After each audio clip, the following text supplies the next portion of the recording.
Začeti brškone zgodnje dopoldanske petkove ure z uvrstitvijo v jutrišnji polfinale. Najbolj ste zadovoljni, da vam ni potrebno še enkrat iti na vodo, da imate lahko čiste misli in da se v miru pripravite na jutrišnji sporez. Ja, prav gotovo je bil to cilj današnjega dneva.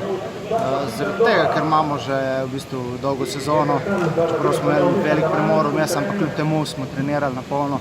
Tako da jaz sem bil malo tako s polnimi padci ta teden na treningih, ampak sem se pripravil v redu na današnji kvalifikacijski nastop, tako da odpeljal sem eno mirno, lepo vožnjo. Jutri bo prav gotovo treba še kaj dodati, da se bom lahko uvrstil v finale. Ampak ne glede na vse, jutri boste lovili visoka mesta, tako kot na preostalih tekmah v tej sezoni. Ja, prav gotovo se zavedam tega, da sem dobro pripravljen v letošnji sezoni. Mislim, da imam že vrsto solidnih rezultatov, prav gotovo pa ciljem na tista prva 3 mesta, ampak, kot sem že povedal, počitek današnjega dneva, jutri pa se spet v jutranjih urah dobro pripraviti, zbuditi in odpeljati tako, kakor znam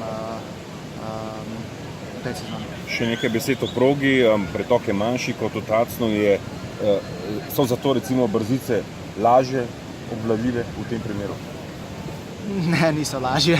V bistvu tle pa nastane težava, če ti to čoln ne teče, če ga ne poganjaš naprej, takrat se začneš te začne nositi voda, tako da moraš imeti konstantno neko hitrost, da lahko ti upravljaš čoln, tako da je velika razlika prav gotovo od Tacna, ampak smo se prilagodili, imeli smo 4 treninge, tako da pa jaz sem bil tukaj že, mislim, da že 20krat, tako da je